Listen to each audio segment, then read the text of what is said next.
నమస్కారం, నా పేరు శివ. అందరూ ఉన్నారు ఫ్రెండ్స్. వాళ్ళ వీడియోలో ఏపీ పాలిటెక్నిక్ కామన్ ఎంట్రన్స్ టెస్ట్కి ఆన్లైన్లో ఏ విధంగా అప్లై చేసుకోవాలో మీకు క్లియర్గా ఒక చిన్న డెమో ప్రాసెస్ని చేసి చూపించబోతున్నానండి. ఓకే, అయితే ఈ కోర్సులు ఎంచుకునే ముందు బేసిక్గా మనం ఏం తెలుసుకోవాలి అనేది కూడా మీకు క్లియర్గా ఇన్ డీటెయిల్గా చెప్తాను ఇక్కడ. ఓకే, అయితే వీడియోకి వెళ్ళే ముందు ఇలాంటి విషయాలు మీరు మరి తెలుసుకోవడం కింద సబ్స్క్రైబ్ బటన్ ఉంది, ట్యాప్ చేసి మనం సబ్స్క్రైబ్ చేసి పక్కనే ఉన్న బెల్ బటన్ని యాక్టివేట్ చేయండి, అనేది ఏమన్నా లైక్ చేయండి.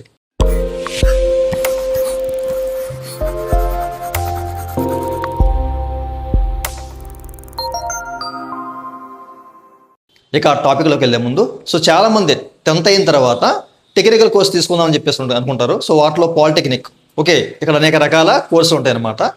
అయితే మనకి ఈ టెక్నికల్ కోర్సెస్ బేస్డ్ ఆన్ ఈ కోర్సు మీద మనకి మంచి మంచి ప్లేసెస్లో ఎంప్లాయ్మెంట్ అనేది దొరుకుతూ ఉంటుంది. అయితే ఫస్ట్ ఆఫ్ ఆల్ మనం తెలుసుకోవాల్సింది ఏంటి అనేది ఇక్కడ మీకు చెప్తాను. ఓకేనా, ఈ కోర్సులు తీసుకునే ముందు మనం ఏం చూడాలి బేసిక్గా అనేది ఇప్పుడు మీకు చెప్తాను. ఓకేనా, అయితే మీరు ఇక్కడ చెక్ చేసుకోవచ్చండి.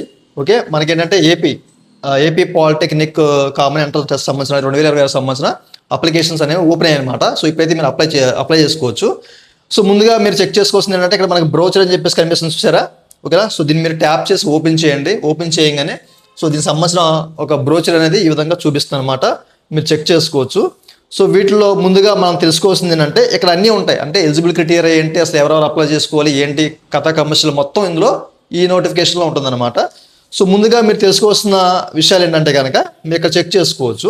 ఇప్పుడు మనం ఇందులో ఏదైనా డిప్లొమా కోర్స్ తీసుకుందాం అనుకుంటాం అనుకోండి. అయితే మనకి ఫ్యూచర్లో ఏ రంగాల్లో, అది గవర్నమెంట్ సెక్టరా లేకపోతే ప్రైవేట్ సెక్టరా, ఏ రంగాల్లో మనకి జాబ్స్ వచ్చే అవకాశం ఉంది అనేది ఫస్ట్ ఆఫ్ ఆల్ మనం తెలుసుకోవాలి. ఓకే, ఇక్కడ మనకి ఈ పర్టికులర్ నోటిఫికేషన్లో ఓకేనా, ఈ బ్రోచర్లో అన్నీ కూడా ఉంటాయి చూడండి. ఓకేనా, సివిల్ ఇంజనీరింగ్ చేస్తే నెక్స్ట్ మనకి పాసిబుల్ ఏరియాస్ ఆఫ్ ఎంప్లాయ్మెంట్ ఎక్కడ దొరుకుతాయి ఇక్కడ మీరు చెక్ చేసుకోవచ్చు. ఓపెన్ చేసి ఒకసారి చెక్ చేసుకోండి. చెక్ చేసి దాని ప్రకారం మీరు నిర్ణయించుకొని మీరు కోర్సులు తీసుకోవచ్చు అనమాట. ఓకే, ఆ తర్వాత హైయర్ ఎడ్యుకేషన్ ఏమైనా చేయొచ్చా, బీటెక్ ఏమైనా చేయొచ్చా, అవకాశం స్కోప్ ఏమైనా ఉందా అని చెప్పేసి కూడా మనకి ఇక్కడ చూపిస్తారు. మీరు చెక్ చేసుకోవచ్చు. కొన్ని అయితే మనకి బీటెక్ చేయడానికి అవకాశం అయితే ఉందో కొన్ని కోర్సులు తీసుకుంటే అది కూడా మీరు చెక్ చేసుకోండి. అంటే ఫర్దర్గా మీరు ఏం చేయాలంటే కనుక. ఓకే, ఇన్ డీటెయిల్డ్గా మీకు అంతా కూడా ఇన్ డీటెయిల్గా ఎక్కడ మనకి ఎంప్లాయ్మెంట్ దొరుకుతుంది అనేది కూడా ఇక్కడ క్లియర్గా మెన్షన్ చేశారన్నమాట ఈ బ్రౌచర్లో. ఓకే, ఇది ఒక విషయాన్ని మనం ఫస్ట్ ఆఫ్ ఆల్ తెలుసుకోవాలి. అన్న తర్వాత మీకు కొన్ని కాంటాక్ట్ నెంబర్స్ కూడా వీళ్ళు ప్రొవైడ్ చేశారండి. ఇంకా మీకు ఏమైనా డౌట్స్ ఉంటే కనుక ఏరియాస్ వైజ్గా ఏ పాలిటెక్నిక్ సెంటర్ ఉందో ఆ సెంటర్ సంబంధించిన మనకి కాంటాక్ట్ నెంబర్స్ కూడా ఇచ్చారు. వీళ్ళకి ఫోన్ చేసి మరిన్ని విషయాలు మీరు తెలుసుకునే అవకాశం కూడా ఉందన్నమాట. ఓకేనా, ఈ విషయాన్ని కూడా మీరు గమనించండి. ఓకే, అండ్ దీంతోపాటు ఈ పర్టికులర్ కోర్స్ చేయాలంటే కనుక ఎంట్రన్స్ టెస్ట్లో మనకి ఏ విధమైన సబ్జెక్ట్స్ మీద మనకి ఎగ్జామినేషన్ జరుగుతుంది అనేది కూడా తెలుసుకోవాలి. మ్యాథమెటిక్స్, ఫిజిక్స్, కెమిస్ట్రీ ఎన్నెన్ని మార్కులు ఉంటాయి అనేది కూడా ఇక్కడ క్లియర్గా మెన్షన్ చేశారు. ఈ విషయాన్ని కూడా మీరు తెలుసుకోవాలి. ఓకే, మరి దీనికి సంబంధించిన మనకి టెస్ట్ పేపర్ కూడా ఏ విధంగా ఉంటుంది, మోడల్ పేపర్ అనేది కూడా మనకి క్లియర్గా మెన్షన్ చేశారు. ఓకేనా, ఇక్కడ మనకి ఓఎంఆర్ షీట్ కూడా మెన్షన్ చేశారు. ఓకేనా, ఏ విధంగా ఉంటుంది అనేది, ఓకే, ఎట్లా ఫిల్ చేయాలి ఏంటి, ఈ విషయాలన్నీ కూడా క్లియర్గా మెన్షన్ చేశారు. ఇవి కూడా మీరు తెలుసుకోండి. ముఖ్యంగా సెంటర్స్ అండి. ఓకేనా, మనం ఈ కోర్స్ చేయాలనుకుంటున్నాం, మెకానికల్ కానివ్వండి, ఎలక్ట్రానిక్స్కి సంబంధించిన కానివ్వండి. ఈ కోర్సులో మనం చేయాలనుకుంటున్నాము. మనకు దగ్గరలో అంటే మా లొకేషన్ ఫర్ ఎగ్జాంపుల్ విజయవాడ అనుకుందాం, లేదా వైజాగ్ అనుకుందాం. ఆ ప్లేస్లో మనకు సంబంధించిన కోర్సు ఉందా లేదా అనేది చూసుకోవాలి. ఓకే, దానికి సంబంధించిన ఓకేనా ఇన్స్టిట్యూట్ నేము, ప్లేసు, ఓకే, ఇక్కడ మనకి కోర్సులు. ఓకేనా, ఫర్ ఎగ్జాంపుల్ ఇక్కడ చూడండి, శ్రీకాకుళం ఉందండి. శ్రీకాకుళంలో కమర్షియల్ అండ్ కంప్యూటర్ ప్లేసెస్, అలాగే civil engineering, computer engineering, electrical and electronics engineering అని చెప్పేసి, మెకానికల్ ఇంజనీర్ ఇట్లా. ఓకేనా, CCCP, CIV and CME, okay, EE, MEC ఇట్లా అనేక రకాల కోర్సులు ఉన్నాయా లేదా చూడండి. అంటే మీకు సంబంధించిన కోర్సు ఉందా లేదా అనేది ఫస్ట్ ఆఫ్ ఆల్ చూసుకోండి. ఓకే, చూసుకొని మీరు అప్లై చేసుకోండి. అంటే కొంతమంది ఏంటంటే ఎక్కడికో వెళ్ళాలి, ఎక్కడికో వెళ్ళి హాస్టల్లో ఉండాలి, అది పెద్ద ఇబ్బంది అయిపోతుంది అని చెప్పేసి ఫీల్ అవుతూ ఉంటారు. ఓకేనా, అట్లాంటి వాళ్ళు ఒకసారి చెక్ చేసుకొని మాత్రమే దీనికైతే మీరు అప్లై చేసుకోండి. ఓకేనా, టెస్ట్కి అప్లై చేసుకోండి. టెస్ట్ రాసినంత మాత్రమే ఇబ్బంది ఏం లేదు. బట్ మనకి కాస్త నాలెడ్జ్ అయితే వస్తుందన్నమాట. టెస్ట్ అటెంప్ట్ చేసినంత మాత్రమే ఇబ్బంది ఏం లేదు. ఆఫ్టర్ మీకు ఓకే అనుకుంటే జాయిన్ అవ్వచ్చు. ఓకే, అయితే మీరు చూసుకోవాలి, అంటే విశాఖపట్నంలో ఉందా లేదా, నా సంబంధించిన కోర్సు ఉందా లేదా అనేది నిర్ధారించుకోవాలి. అలా కాకినాడ అని చెప్పేసి, ఓకే, విజయవాడ, గుంటూరు, నెల్లూరు, గూడూరు ఇట్లా. ఓకేనా, మీ సంబంధించిన కోర్సు ఉందా లేదా అని ఫస్ట్ ఆఫ్ ఆల్ నిర్ధారించుకోండి. ఓకే, చూసారు కదా. అండ్ దాంతోపాటు ఏంటంటే ఇంకో విషయం కూడా మనం తెలుసుకోవాలి. ఇక్కడ మనకి tuition fee okay, tuition fee government aided polytechnic సెంటర్స్లో ఏ విధంగా ఉంటాయి అండ్ ప్రైవేట్ సెక్టార్స్ ప్రైవేట్ ఇన్స్టిట్యూట్లు ఎలా ఉంటాయి అనేది ఇక్కడ మనకి క్లియర్గా మెన్షన్ చేశారు. ఓకే, సో మీరైతే చూడొచ్చు ట్యూషన్ ఫీజు ఎంత ఉంటుంది, అలాగే కోర్స్ వర్క్ ఫీజు కానివ్వండి అండ్ గేమ్స్ ఫీజు కానివ్వండి, ఇట్లా మనకి కొన్ని పర్టికులర్స్ ఉంటాయి అనమాట. సో ఈ పర్టికులర్స్లో మనకి టోటల్గా వచ్చేసరికి ఒక సంవత్సరానికి ఎంత అవుతుంది అనేది కూడా క్లియర్గా మెన్షన్ చేశారండి. ఓకేనా, ఈ విషయాన్ని కూడా తెలుసుకోవచ్చు. అండ్ ఇక్కడ మనకి ప్రైవేట్ ఇన్స్టిట్యూట్స్ కూడా ఉంటాయి అనమాట. సో ఇంతకుముందు మీకు చూపించాను కదా, ఇవ్వండి ఇవన్నీ ప్రైవేట్ ఇన్స్టిట్యూట్స్ అనమాట. ఆ గవర్నమెంట్ ఇన్స్టిట్యూట్స్ కింద మనకి స్క్రోల్ చేస్తే మీకు ఇవన్నీ కనిపిస్తాయి. సో వీటిలో కూడా మీకు దగ్గరలో ఉన్నాయా లేవా అనేది కూడా, సెంటర్ ఉన్నదా లేదా అనేది కూడా చెక్ చేసుకొని మీరు జాయిన్ అవ్వచ్చు. బట్ ఫీజు అనేది కొంచెం ఎక్కువ అవుతుంది అనమాట. ఇక్కడ పర్టికులర్స్ చూసారు కదా, ఫీజు పర్టికులర్స్ అనేవి. ఓకేనా, సో 25,000 వరకు అవుతుంది. ఓకే, అదే మనకి గవర్నమెంట్ ఇన్స్టిట్యూట్లో అయితే ఒక 5,000లో అయిపోతుంది అనమాట. సో ఇట్లా ఓకే, సో ఇవన్నీ కూడా మీరు తెలుసుకోండి. ఓకే, సో తెలుసుకున్న తర్వాత మీరు అప్లై చేయండి. చూసారు కదా, ఇప్పుడు మనం ఆన్ స్క్రీన్ మీద చూద్దాం అసలు ఎట్లా అప్లై చేయాలి అనేది మనం స్క్రీన్ మీద చూద్దాం. ఫ్రెండ్స్, మీరు ఇక్కడ చూడొచ్చు, ఇట్లా వెబ్సైట్ ఓపెన్ చేసిన తర్వాత మనకి పైన ఆన్లైన్ అప్లికేషన్ అని చెప్పేసి కనిపిస్తుంది కదా. ఇక్కడ మనకి రిజిస్టర్ విత్ మొబైల్ నెంబరు అలాగే హాల్ టికెట్ నెంబరు. సో ఈ రెండిట్లో మీరు మొబైల్ నెంబర్ ద్వారా రిజిస్టర్ అవ్వచ్చు, అలాగే హాల్ టికెట్ నెంబర్ ఉంటే హాల్ టికెట్ నెంబర్ ద్వారా కూడా మీరు ఇక్కడ రిజిస్టర్ అవ్వచ్చు అనమాట. నేనైతే మొబైల్ నెంబర్ ద్వారా రిజిస్టర్ అవుదామని చెప్పేసి అనుకున్నాను కాబట్టి సో 5ని సెలెక్ట్ చేసుకున్నాను. ఆ తర్వాత మనకి ఏంటంటే ఇక్కడ అనేక రకాల బోర్డ్స్ అయితే ఉంటాయి అనమాట. ఎస్ఎస్సి కానివ్వండి, సిబిఎస్ఈ కానివ్వండి, ఐసిఎస్సి కానివ్వండి, ఎన్ఐఓఎస్ కానివ్వండి, ఏపీఓఎస్ఎస్ కానివ్వండి, ఇట్లా మీకు సంబంధించిన బోర్డు మీరు సెలెక్ట్ చేసుకోవాలి. నాది ఎస్ఎస్సి కాబట్టి ఓకే, సో దీని ఇది నా ఆటోమేటిక్గా డిఫాల్ట్గా తీసేసుకుంది. అండ్ ఇక్కడ నా సంబంధించిన మొబైల్ నెంబర్ అయితే ఇక్కడ ఎంటర్ చేసి ఓటీపీ అనేది జనరేట్ చేసుకుంటాను నేను. ఫస్ట్ ఆఫ్ ఆల్ నేనైతే ఓటీపీ అయితే పంపించాను నా మొబైల్కి. సో ఓటీపీ అయితే వస్తుంది అనమాట. ఓకే, అయితే ఇక్కడ వచ్చిన ఓటీపీని and candidate date of birth and year of passing 2026 కదా, ఇది ఆటోమేటిక్గా మనకి తీసుకుంటుంది. సో ఈ రెండు ఎంటర్ చేసి ఇక్కడ ఉన్న క్యాప్చర్ ఎంటర్ చేసి నేను షో అప్లికేషన్ క్లిక్ చేస్తాను. నెక్స్ట్ ప్రాసెస్ ఏ విధంగా ఉంటుంది అనేది ఇక్కడ మీకు చూపిస్తాను. ఇట్లా మీ సంబంధించిన డేటా అంతా ఎంటర్ చేసిన తర్వాత ఓకే, ఇక్కడ షో అప్లికేషన్ క్లిక్ చేయండి. ఇట్లా పాపప్ వస్తుంది. మీరు ఎంటర్ చేసిన డేట్ ఆఫ్ బర్త్ కరెక్ట్ అని చెప్పేసి అడుగుతుంది. ఓకే అని చెప్పేసి క్లిక్ చేయండి. అండ్ లోడింగ్ తీసుకున్న తర్వాత మీరు ఇక్కడ చెక్ చేసుకోవచ్చు. అప్లికేషన్ ఫామ్ అంతా కూడా ఈ విధంగా షో చేస్తుంది అనమాట. ఓకే, సో మీరు క్లియర్గా అబ్జర్వ్ చేయొచ్చు. ఓకే, అండ్ ఇక్కడ మీ నేము, మీ ఫాదర్ నేము అండ్ మీ జెండర్. ఓకేనా, అండ్ ఆ తర్వాత మీ డిస్టిక్.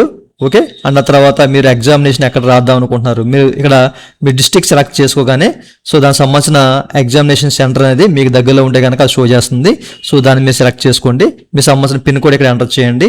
అలాగే మీ సంబంధించిన అడ్రస్ అంతా కూడా okay, so as per Aadhaar ప్రకారం ఇక్కడ ఎంటర్ చేసేయండి.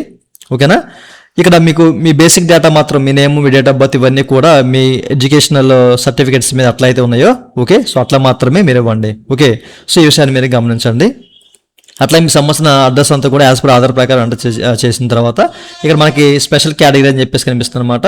మీరు ఫిజికల్లీ హ్యాండిక్యాప్టా ఓకే అంటే ఎస్ అయితే ఎస్, నో అయితే నో సెలెక్ట్ చేసుకోండి. మీకు ఎన్సీసీ ఉంటే ఎస్ అయితే ఎస్, నో అయితే నో. స్పోర్ట్స్ ఏదైనా కేటగిరీస్ ఏమైనా ఉంటే కనుక గేమ్స్లో అట్లాగా ఎస్ అయితే ఎస్, నో అయితే నో. అలాగే సిఏపిలో కానివ్వండి, అలాగే భారత్ స్కౌట్స్లో కానీ ఇట్లా మీకు సంబంధించిన స్పెషల్ కేటగిరీ ఏదైనా ఉంటే ఎస్ అని చెప్పేసి లేకపోతే నో అని చెప్పేసి సెలెక్ట్ చేసుకున్న తర్వాత అప్పుడు ఇక్కడ మనకి డిస్క్లైమర్ అని చెప్పేసి ఒక బటన్ అయితే కనిపిస్తుంది అనమాట. దీన్ని క్లిక్ చేసి మీరు సేవ్ చేసుకోవాలి. ఓకే, సో ఇదంతా నేను ఫిల్ చేసి చూపిస్తాను మీకు. ఈ విధంగా అప్లికేషన్ అంతా ఫిల్ చేసేసిన తర్వాత ఓకేనా, ఇక్కడ సేవ్ అని చెప్పేసి క్లిక్ చేయండి. క్లిక్ చేయగానే ఈ విధంగా చూపిస్తాను అనమాట. సో ఫస్ట్ స్టెప్ అనేది మనకి కంప్లీట్ అయిపోతుంది. అండ్ ఆ తర్వాత సెకండ్ స్టెప్ అనమాట. ఇక్కడ మనకు సంబంధించిన అంటే ఎవరైతే క్యాండిడేట్ ఉన్నారో క్యాండిడేట్ ఫోటో అండ్ సిగ్నేచర్ ఇక్కడ అప్లోడ్ చేయాలండి. సో అది కూడా ఏంటంటే ఫోటో అనేది 3.5 సెంటీమీటర్స్ అండ్ 4.5 సెంటీమీటర్స్ అంటే వెడత్ 3.5 సెంటీమీటర్స్ అండ్ లెంత్ వచ్చేసరికి 4.5 సెంటీమీటర్స్. పాస్పోర్ట్ సైజ్ ఫోటో మనకి పారామీటర్స్ అనేవి ఇవ్వాలన్నమాట ఫోటోకి. అండ్ ఆ తర్వాత సిగ్నేచర్కి వచ్చేసరికి ఏంటంటే వెడత్ వచ్చేసరికి 3.5 సెంటీమీటర్స్, లెంత్ వచ్చేసరికి 1.5 సెంటీమీటర్స్ అనమాట. ఈ విషయాన్ని గమనించాలి. ఏదైనా కానీ టోటల్గా 50 KB ఓకేనా, 50 KB సైజు లోపే ఉండాలి సైజ్ అనేది. ఓకే, ఫోటో సైజు అది జేపీజీ కానివ్వండి, పిఎన్జీ కానివ్వండి. సో ఈ రెండిట్లో ఏదైనా మీరు అప్లోడ్ చేసుకోవచ్చు అనమాట. ఈ విషయాన్ని గమనించండి. ఓకేనా, సో ఇట్లా ఈ రెండు కూడా ఈ ఫొటోస్ అండ్ సిగ్నేచర్ రెండు కూడా అప్లోడ్ చేసేసి ఇక్కడున్న క్యాప్చర్ ఎంటర్ చేసి నెక్స్ట్ స్టెప్ నేను చూపిస్తాను మీకు ఎట్లా ఉంటుందో. మీరు చూడొచ్చు ఇక్కడ మనము ఈ ఫోటో కానివ్వండి, సిగ్నేచర్ కానివ్వండి అప్లోడ్ చేసినప్పుడు మనకి పక్కనే ఈ విధంగా చూపిస్తుంది అనమాట. ఓకే, ఇక్కడ రిఫ్లెక్ట్ అవుతుంది, మీరు చెక్ చేసుకోవచ్చు. ఇప్పుడు నేను క్యాప్చర్ ఎంటర్ చేసి upload photo, signature and save అని చెప్పేసి క్లిక్ చేస్తాను. నెక్స్ట్ స్టెప్ ఈ విధంగా చూపిస్తాను అనమాట. ఇక్కడ గ్రీన్ కలర్లో ఇది కూడా ఫిల్ అయిపోతుంది. పైన మీరు చెక్ చేసుకోవచ్చు. మనకి 3 స్టెప్స్ కంప్లీట్ చేయాలి. ఇక్కడ పే అప్లికేషన్ ఫీ ఆన్లైన్ అని చెప్పేసి కనిపిస్తుంది అనమాట. ఓకే, ఇక్కడ మీరు టిక్ చేసుకోండి. టిక్ చేసుకున్న తర్వాత ఇక్కడ ఈ బటన్ని క్లిక్ చేయండి, పే అప్లికేషన్ ఫీ ఆన్లైన్ని. ఇట్లా పాపప్ వస్తుంది, ఓకే చేసుకోండి. సో ఓకే చేయగానే రీడైరెక్ట్ అయ్యి పేమెంట్ మోడ్లోకి వెళ్ళిపోతుంది. ఇక్కడ మనం 400 రూపీస్ పే చేయాలి. ఓకే, సో మీరు అది క్రెడిట్ డెబిట్ కార్డా, net banking, UPI QR code అని చెప్పేసి కనిపిస్తుంది. ఈ క్యూఆర్ కోడ్ ద్వారా స్కాన్ చేసి నేను పే చేసేద్దాం అనుకుంటున్నాను. ఓకేనా, ఈ ప్రాసెస్ అంతా కంప్లీట్ చేసి మీకు చూపిస్తాను అంతా కూడా. ఓకే, నేనైతే పేమెంట్ అయితే చేశానండి. ఇదేనంటే మనకి రీడైరెక్ట్ అయ్యి ఇక్కడ చెక్ చేసుకోవచ్చు. అప్లికేషన్ ఫిల్డ్ సక్సెస్ఫుల్ అని చెప్పేసి అయితే రావడం జరుగుతుంది అనమాట. ఓకేనా, సో ఇట్లా మనం ఈ అప్లికేషన్ అంతా కూడా కంప్లీట్గా మనం ఇక్కడ నుంచి సబ్మిట్ చేసుకోవచ్చు. మనం ఇప్పుడు అప్లికేషన్ స్టేటస్ చెక్ చేసుకోవచ్చు అండ్ పేమెంట్ స్టేటస్ కూడా చెక్ చేసుకోవచ్చు. నేను ఇప్పుడు డైరెక్ట్గా బ్యాక్ వెళ్ళిపోతాను, హోమ్లోకి వెళ్ళిపోతాను అనమాట. ఓకేనా, హోమ్లోకి వెళ్ళిన తర్వాత మనకి ఇక్కడే పేమెంట్ స్టేటస్, అప్లికేషన్ స్టేటస్, అలాగే హాల్ టికెట్ అనేది మనకి త్వరలోనే ప్రొవైడ్ చేస్తారు. ఎగ్జామినేషన్ అంటే ఏదైతే ఎగ్జామ్ కండక్ట్ చేస్తున్నారో మనకి ఏంటంటే ఎగ్జామ్ డేట్ వచ్చేసరికి ఇక్కడ మీరు చెక్ చేసుకోవచ్చు. ఓకేనా, date of conduct of policy sect అని చెప్పేసి 25/4/2026 ఎగ్జామినేషన్ కండక్ట్ చేస్తారు. సో ఆ టైం మనకి 1 వీక్ ఎగ్జామ్ ఉందనగా మనకి ఈ హాల్ టికెట్ అనేది ఇక్కడ మనకి జనరేట్ అవుతుంది. దాన్ని డౌన్లోడ్ చేసుకోవచ్చు. ఓకేనా, ఈ వెబ్సైట్లోనే మనకి జనరేట్ అవుతుంది. దాన్ని ఈ వెబ్సైట్ నుంచి మనం డౌన్లోడ్ చేసుకోవచ్చు అనమాట. ఇప్పుడు ఇక్కడ నేను అప్లికేషన్ స్టేటస్ని క్లిక్ చేసి ఓపెన్ చేస్తున్నాను.